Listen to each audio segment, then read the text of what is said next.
The world you perceive, the boundaries you accept are not fixed. They are constructs, they are frames, and those who master these frames master you.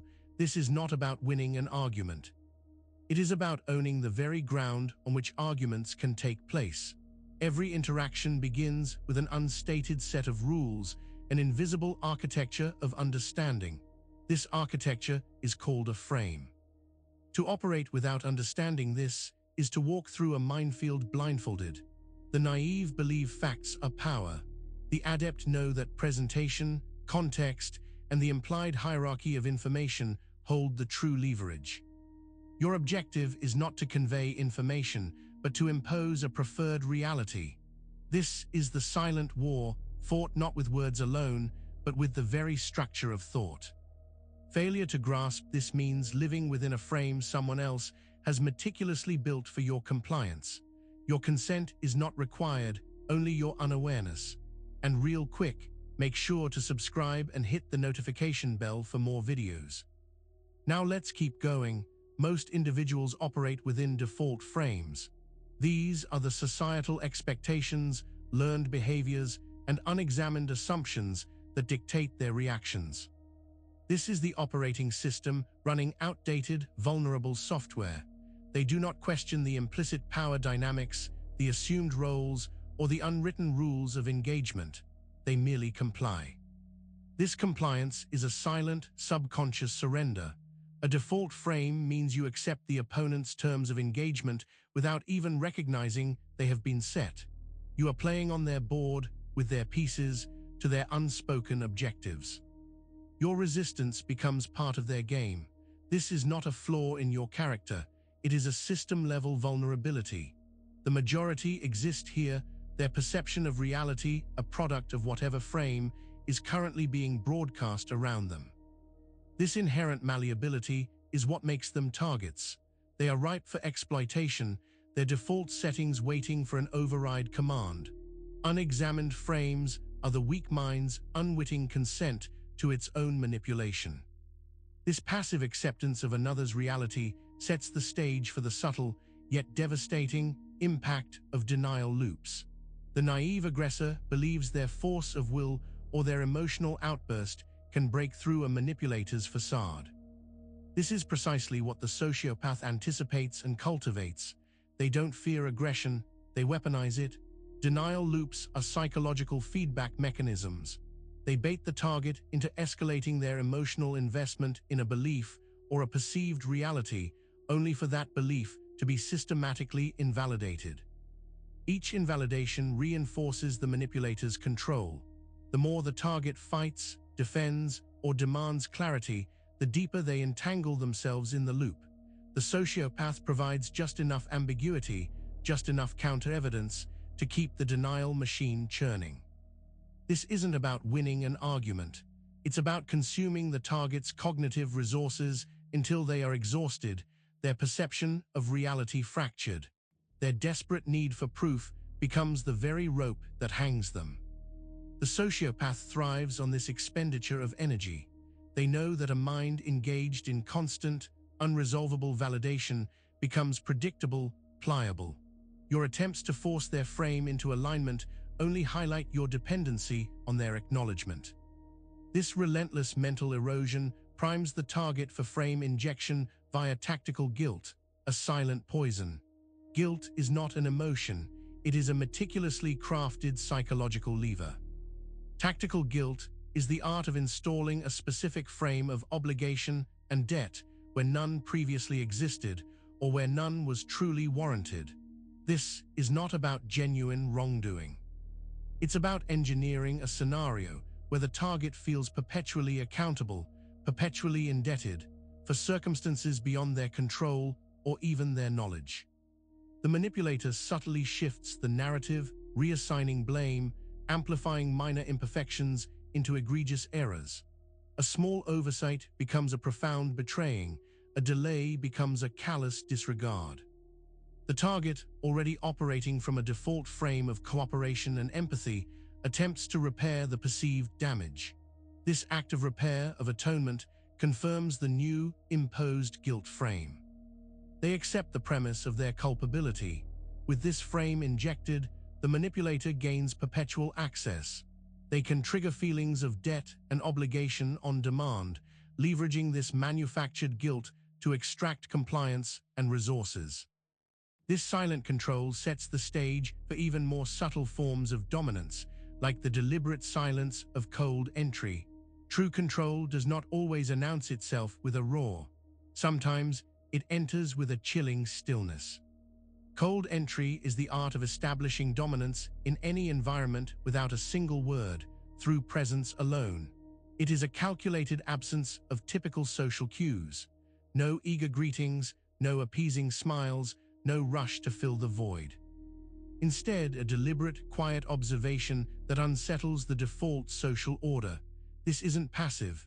It's an active, internal command to be the still point around which others must orbit. The eyes scan, but do not linger in deference. The body holds a subtle, almost imperceptible tension, a readiness that broadcasts latent power. The void created compels others to fill it, to speak first, to extend themselves, thereby conceding the initiative. They instinctively calibrate their energy to this stoic, unreadable presence. The silent observer becomes the unspoken center of gravity. This deliberate lack of verbal engagement forces others to project meaning onto the stillness, often assuming authority or a discerning judgment. This silent claim to power is often sealed with a precise, unwavering glance, leading directly into the power of the I-lock override. The human gaze is a primary channel of social negotiation. Most individuals engage in fleeting glances, breaking contact to signal deference, discomfort, or compliance.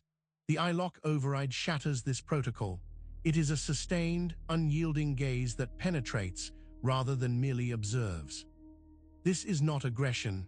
It is a declaration of unchallenged presence, a direct challenge to the subject's internal boundary. The intent is not confrontation, but the silent assertion of neural dominance. The common human response to such a gaze is discomfort, a primal urge to break away, to submit.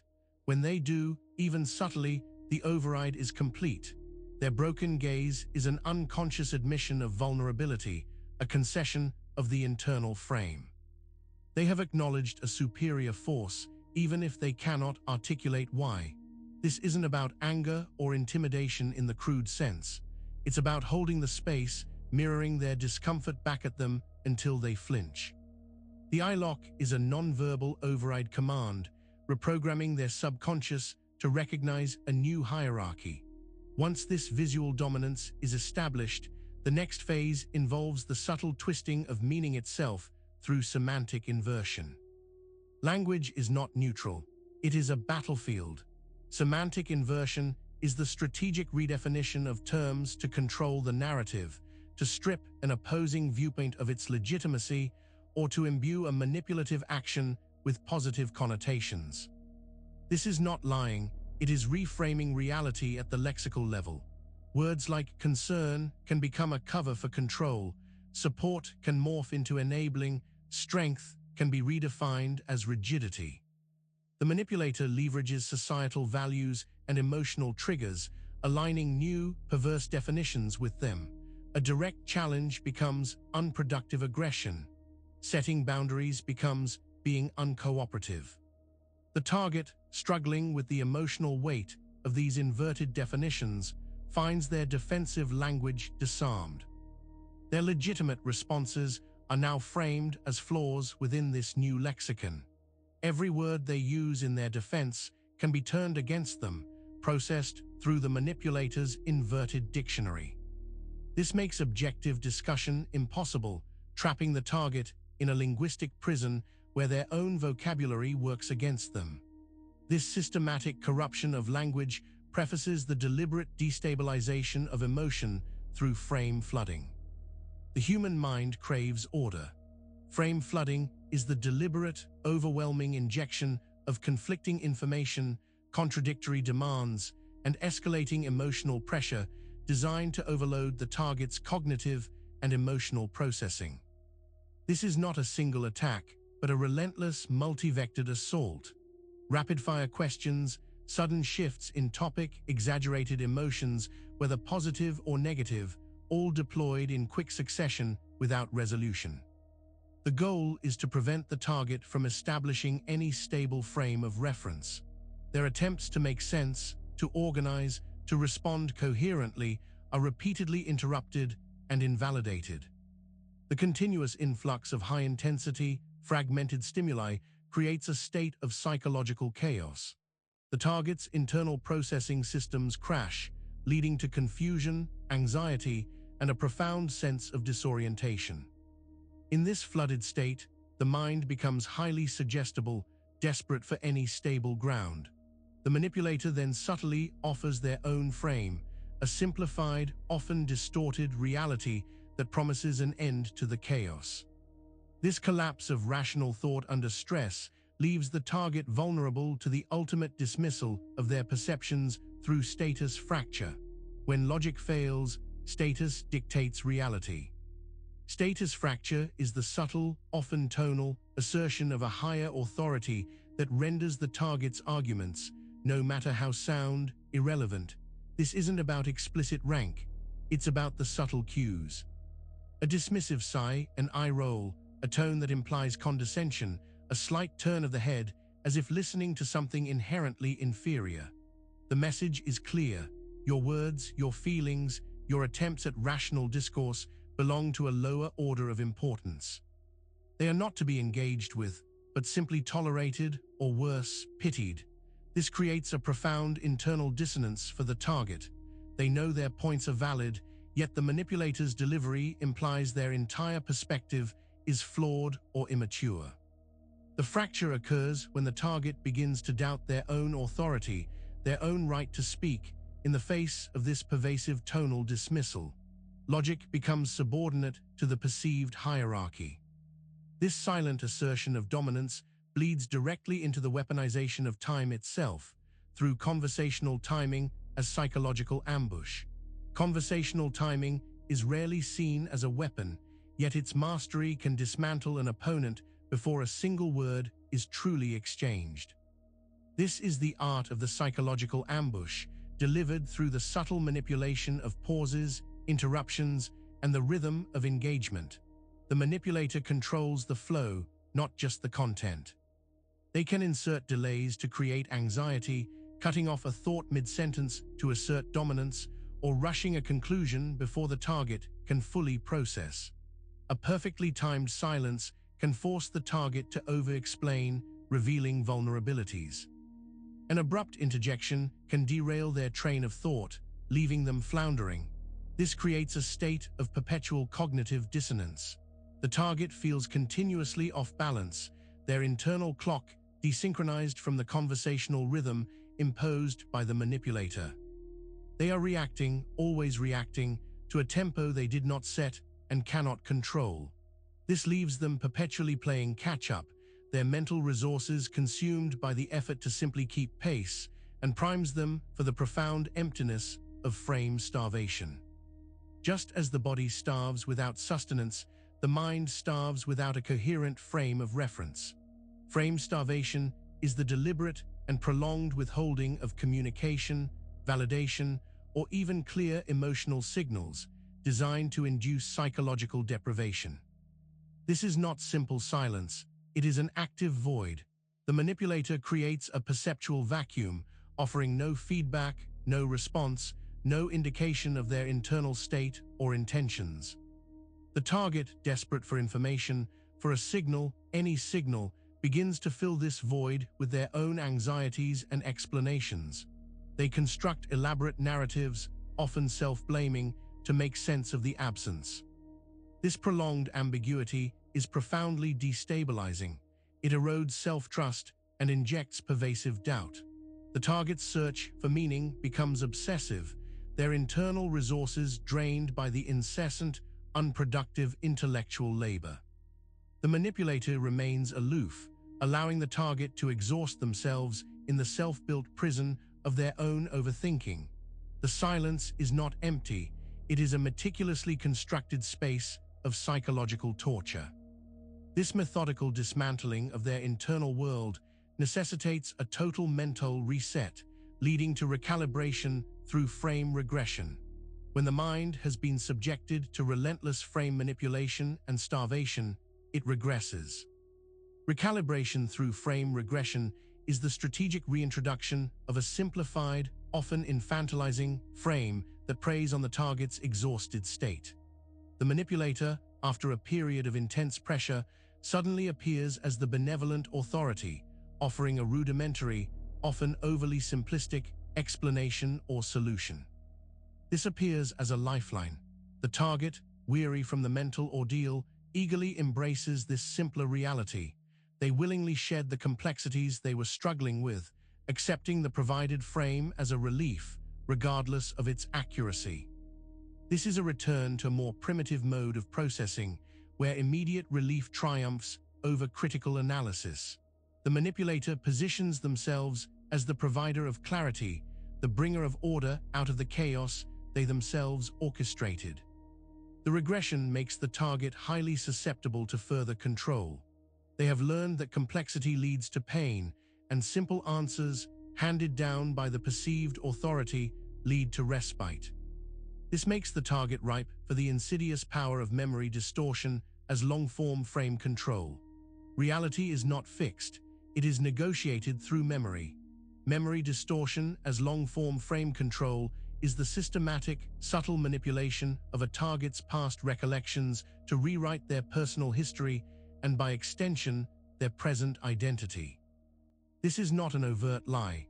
It is a slow drip feed of altered details, reinterpreted events, and manufactured omissions. The manipulator subtly plants seeds of doubt about past conversations, decisions, and even emotions. "Are you sure that's how it happened? I remember it differently. You were actually quite upset. That never occurred." These phrases, repeated over time, erode the target's confidence in their own past. The goal is to create an unreliable narrator out of the target's own mind. If their memories cannot be trusted, then their current perceptions and judgments become equally suspect. This long-form erosion creates a malleable, rewritten past, one that aligns perfectly with the manipulator's current objectives. The target's very foundation of self is undermined, making them dependent on the manipulator for a coherent narrative. All these tactics culminate in the ultimate silent power, master frame injection. All previous manipulations are merely component parts of the final, overarching strategy, master frame injection. This is not about a single frame, but about establishing oneself as the invisible author of the target's entire perceived reality. It is the culminating effect where the target no longer questions the manipulator's frames because they have lost the capacity to construct or defend their own. The manipulator's perspective becomes the default operating system. This master frame is so pervasive, so deeply embedded, that it feels like the target's own thoughts, their own conclusions. They interpret events, make decisions, and even feel emotions entirely within the parameters set by the unseen architect. The goal is to eliminate the concept of an alternative. The target lives in a world where the manipulator's definitions, values, and interpretations are the only truth. Their freedom has been silently rescinded. This is the ultimate control. To not just influence decisions, but to control the very framework within which decisions are made, rendering the target a puppet without conscious strings. Now, make sure to subscribe for more deep dives into the Dark Psyche world and hit that notification bell so you never miss a new video. We'll see you in the next one.